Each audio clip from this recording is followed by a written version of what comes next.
For the longest time I didn't believe in the new TCG exclusive engine including Booyoo, Mutiny in the Sky and Loose in Yubel, and luckily I bring good news to the table.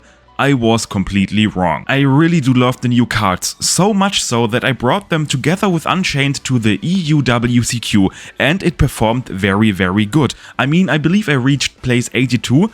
And naturally I'm very happy to show you Yubel Fiendsmith incorporating the new cards, and I know there's a lot to unpack here at first glance. But luckily that's exactly why I am here. So first of all, we are playing 45 cards, and for me that's sort of a premiere. I never exceeded that number ever. I believe the highest I was going for in any deck ever was a Tier Elements variant with 44 cards or something, the Danger it was I believe.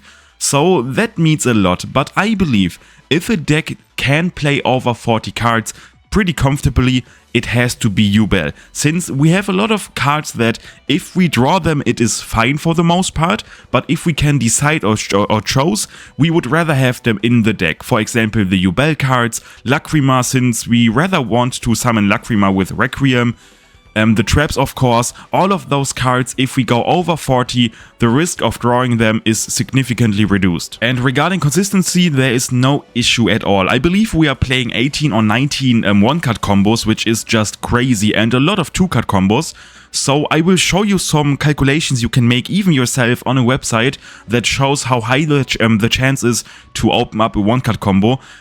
Like I mentioned, do not stress about that, this deck doesn't break at all. It's even the reverse, since I've upped the amount to 45, my hands are just crazy. Maybe all of those Brandy Andies with like 60 card deck piles, maybe they are onto something. To Spirit of Yubel, there isn't really a good reason to play more than 2, and you can't really afford to play only 1 since it's way too risky with all of those Bestials, Crows, Graveyard Hate, the new Yummy Monster Lollipop can banish the spirit, and on top of that, if you have Phantom of Yubel on field and for some reason your only Spirit of Yubel gets into rotation, Phantom of Yubel can be unactivatable, so it's not worth it. 2 is the perfect ratio in that specific version of the deck. Only 1 OG Yubel, no Terror Incarnate. Terror Incarnate can be a good card in some instances, but I believe in a deck like that, where we already upped the amount to 45, Terror Incarnate doesn't really need to be in here. But if you want to play Terror Incarnate, you can completely do so, just add that to the deck list.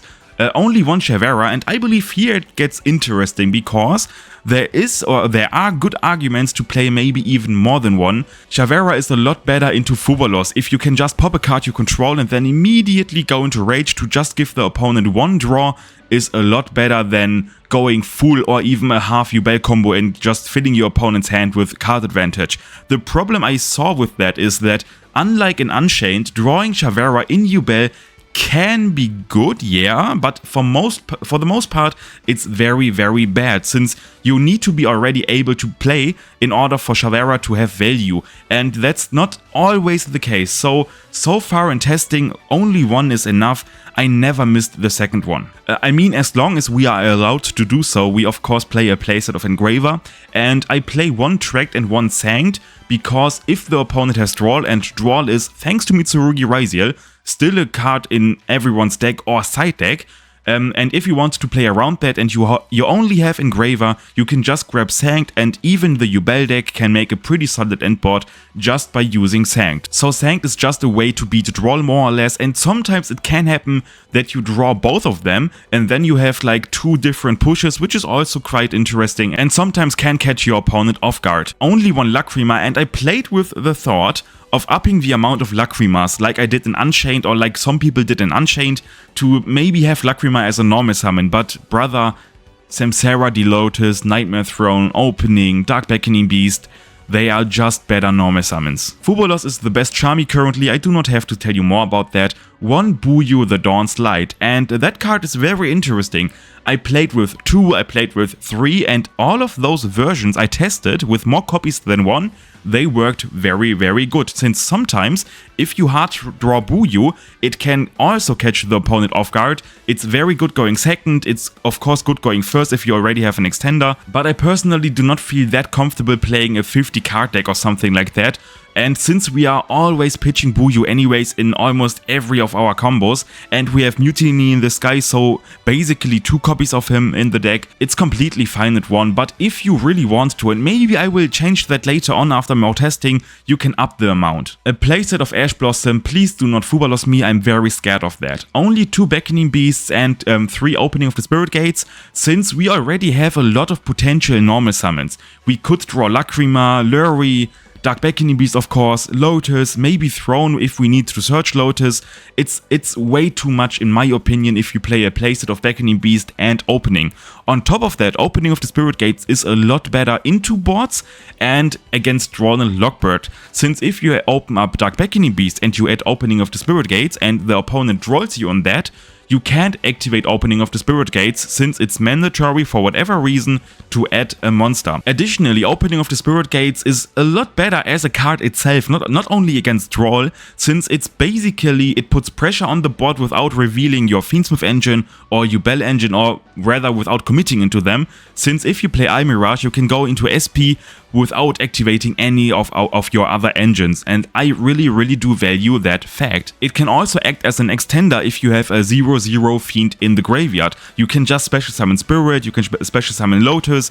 Opening of the Spirit Gates is very cracked as a card. 1 Grave Skirmer, and if you know me, if you watched a lot of my videos, even in the past, I never ever only played 1. I was the dude telling you to play a playset, but I believe that changed right now, since Buyu is also a Fiend extender and we play 1 for 1, so we basically substituted the other 2 Grave Skirmer with similar like cards that have a lot more utility.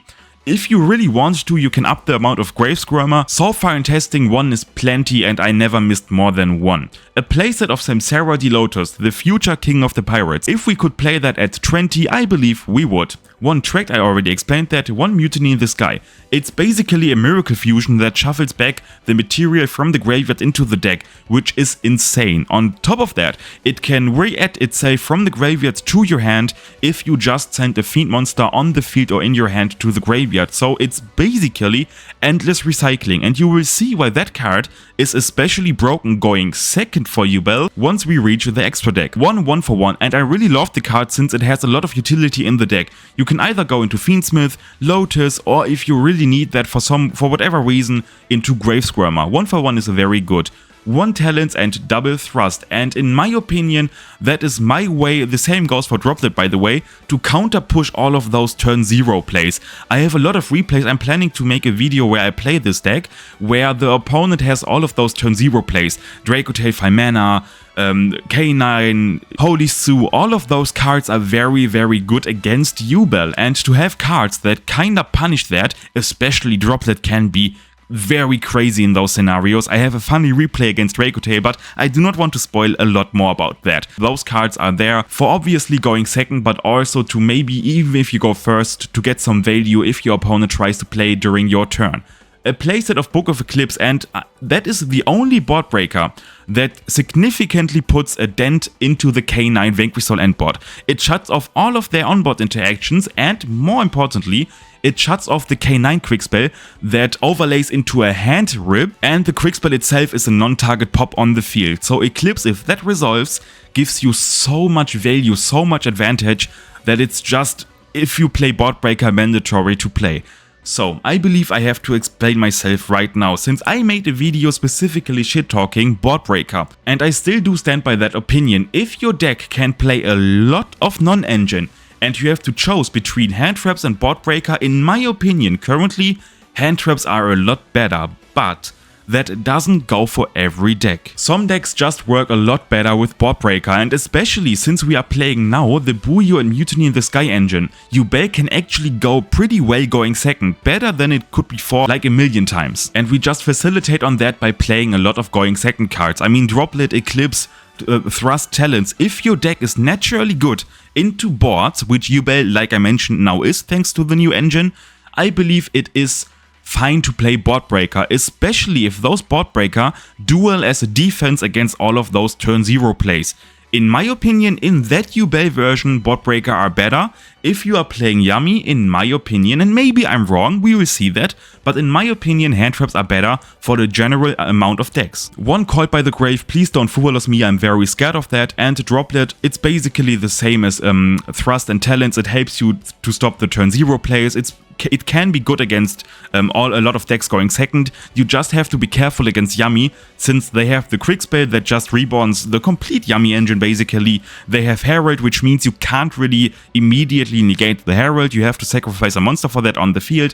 It can be weak against some decks, but in general, especially if you pair that with maybe a drawn Eclipse, which sometimes happens, it can be very, very good. So Droplet so far, very, very powerful. One Nightmare Pain, there's no real reason to play more than that. I mean, if it gets banished, it's banished. We now have the Mutiny engine to facilitate the grind game. We have Engraver, we have Opening. In that Yubel variant, Yubel isn't really relying on Nightmare Pain all that much anymore, which is a good thing. A playset of Nightmare Throne, it's the best one-cut combo or an extender if you want to, so I mean, it's literally the best card in the deck. One Unchained Trap, an engine requirement which we need for combos, and one Fiendsmith in Paradise. That is also very interesting. I was never a fan of Fiendsmith in Paradise in Yubel, since I believe if you want to summon Desiree during your combo, you do not play Fiendsmith in Paradise. Since we couldn't afford to play a double Desiree, and we only have one Desiree that was on all of our endboards. But that changed now. Desiree is now not an endboard piece anymore. So, Fiendsmith in Paradise actually gets a good value. One Imi Rush, and I just love that card so much. Imi Rush is basically here, like I mentioned, to get a lot more value out of Opening. You can threaten an SP before you even go into Fiendsmith or Yubel stuff. And one Opening of the Spirit Gates, if you play Imi Rush and Muckraker, is a one-cut combo without playing that little ass brick, which is very, very good. So, in my opinion, Imi Rush offers too much to just not play that. One Requiem, I mean, come on. One Muckraker, it's kind of the same as Imi Rush. There are a lot of one-cut combos that are only combo because you are playing Muckraker.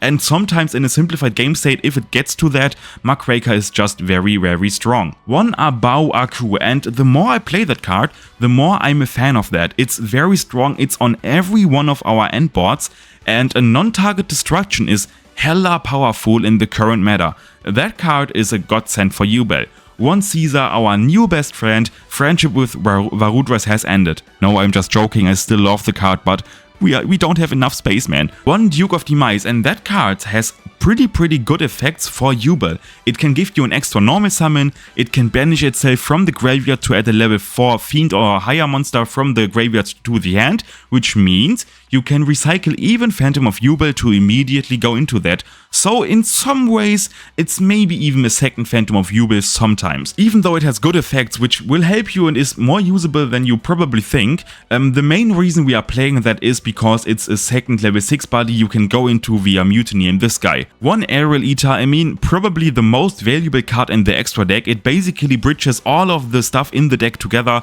Very, very good. One Lose the Dusk's Dark. We have some 2-card combos that end on also lose, but more importantly, it's a broken turn 3 going second game ender card. Obviously, it's pretty hefty with a 3500 attack, but it can also target a card your opponent controls, destroy it, and then Foolish Burial a fiend monster from the deck to the graveyard.